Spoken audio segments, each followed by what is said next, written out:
All right, so we're taking this engine out. We messed with the governor, and it's not doing anything. We set it one way and it won't actuate, but we can control the throttle, but it doesn't govern. And then we set it the other way and it gives it all it has. So we're gonna pull this engine either way. When we tear it apart, if we can't fix the governor, then we'll have to get a different engine.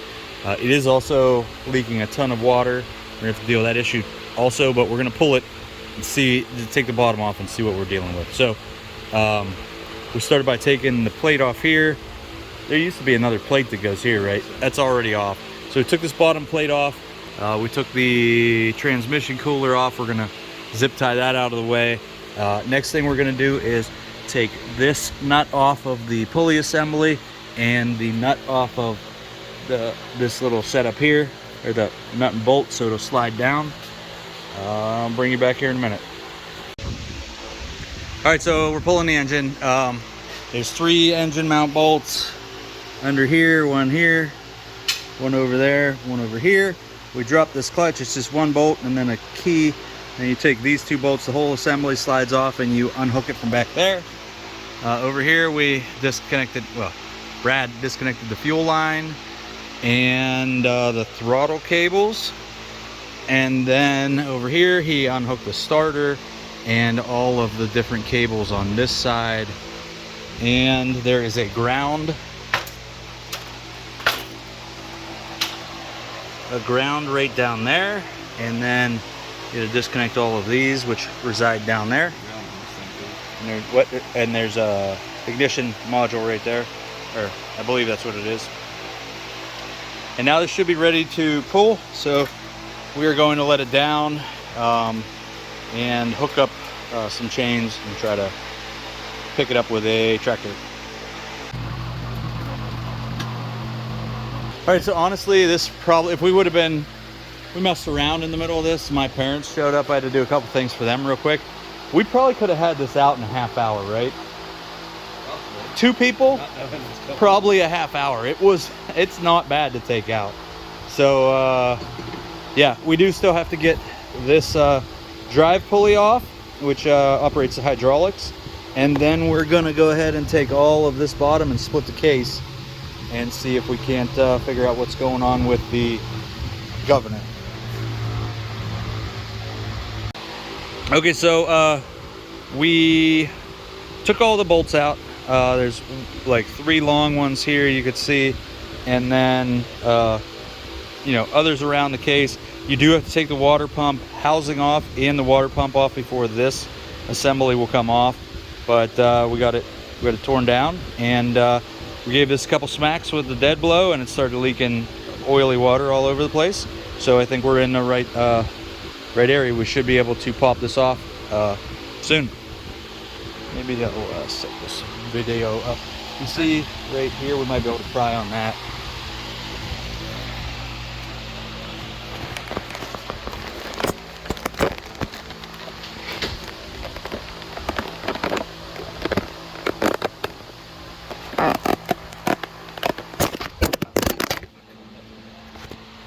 What?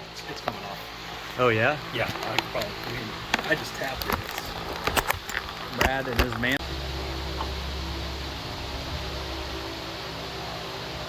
Okay, look at that. Look!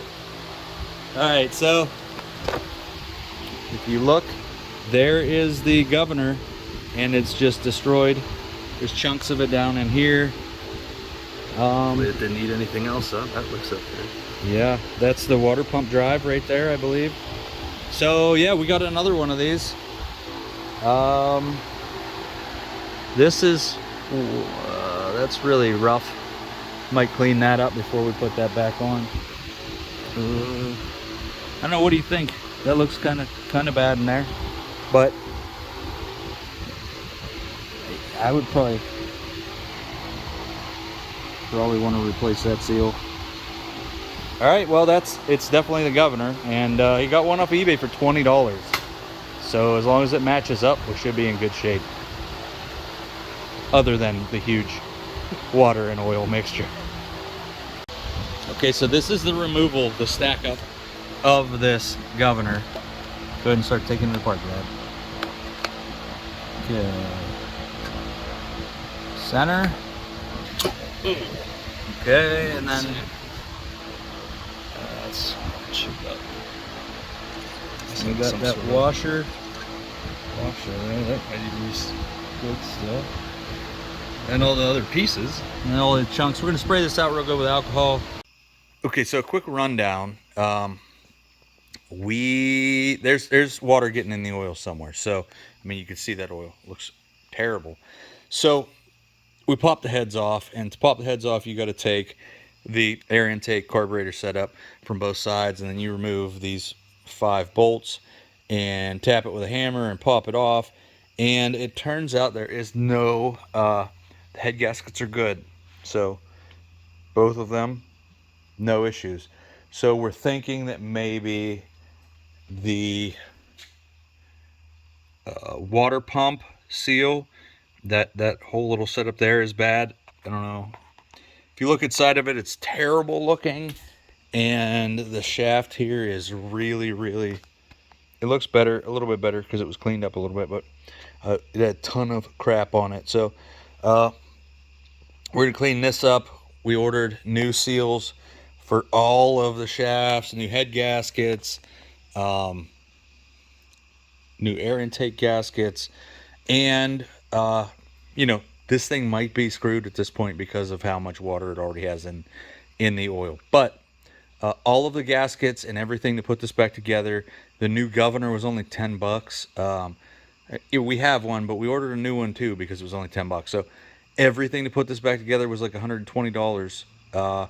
We are gonna gamble on it and see if it lasts. If that is, if since the heads aren't bad, it might have bigger internal issues. It might have a crack in the block in here somewhere. If that's the case, then there's another engine in Michigan that we'll probably go and get and drop it in here. But for right now, $100 gamble. We're gonna throw it back together, see what happens. You know, this should be able to be put back together in 2 hours. So we'll see.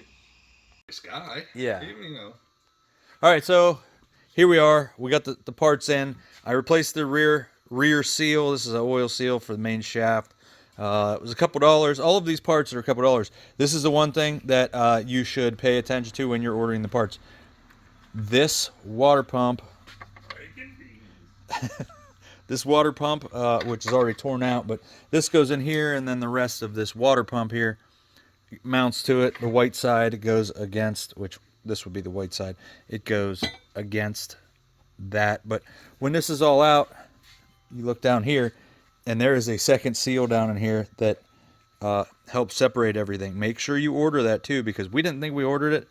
It came in a separate package from the water pump gasket, the whole seal stuff. So I don't know if it came together or we just happened to order the right thing. But make sure you get that if you're doing this water pump job.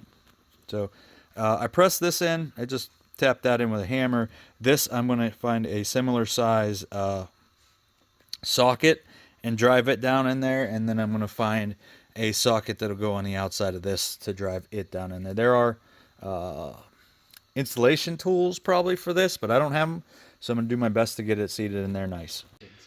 Okay, so got the governor back in. One thing you have to remember is before you push this down, this thing is captured inside of these little paws. So before you push it all the way down, you have to put this on so it can slide down. And it kind of like seats in place and clips in place, so you can't get it back out easy. That's done. So this is the oil pump, and we were just talking about it. When Brad made the purchase of the parts, he ordered what was labeled oil filter, and if you look here, that is an oil screen, and he happened to get 2 of them thinking he was ordering an actual oil filter for the machine. So we have one, and if you could see, it's busted. So we're going to go ahead and I'm going to take these 3 bolts out, pull that up, change that oil filter while we're at it. All right, so we got the water pump. We got all this lower end back together, and tightened. Yeah, we should be good to go. We're gonna have to service everything, put some oil in. I think this is still loose. I didn't tighten this. But everything's back together and sealed, so we're gonna throw it back on the mower and fire it up, and I'll let you know. Okay, so we put this back together. Head gaskets were good and everything. We made a gasket for the water pump right here because we did not have one. And then we used some bullshit aviation form a gasket for this, and everything runs good. The governor works. The water pump is not leaking. There's no more water in the oil, so this engine may be salvageable if the crank and everything's still good. And we're definitely gonna try it, or at least let it go until we figure that out. But the aviation forma gasket, which I don't even know where I got it. I think I got it for an Explorer project, a Ford Explorer that I redid. But anyways, right here, it was leaking antifreeze, and you can see it leaking antifreeze right now. But so we got some Kawasaki, which is for case halves, and we're gonna take this back. So we got to pull the engine again for this to do that. So we're gonna pull the engine back out. It ran good. We mowed with it. The governor works. Everything works other than it leaking that little bit of antifreeze. So we're going to go ahead and pull this out again, redo the bottom end, that seal and everything, and then we should be good to go. Yeah. Okay, so we tore the bottom end of it apart again and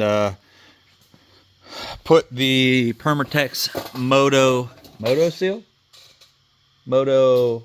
Yeah. Permatex Moto seal on it. You could see the gray. And it is no longer leaking from right there, which is good. We did have a couple drips out of this weep hole here. It dripped maybe 3 times and then stopped dripping, and we ran it for, I don't know, 5 minutes, and I don't know.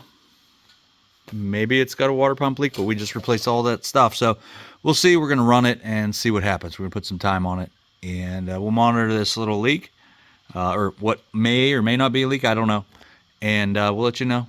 Actually, I'm not. This is the end of the video. Thanks for watching. Hope this video helps you. If it does, please subscribe to my channel because that helps me and I appreciate it. Thanks for watching.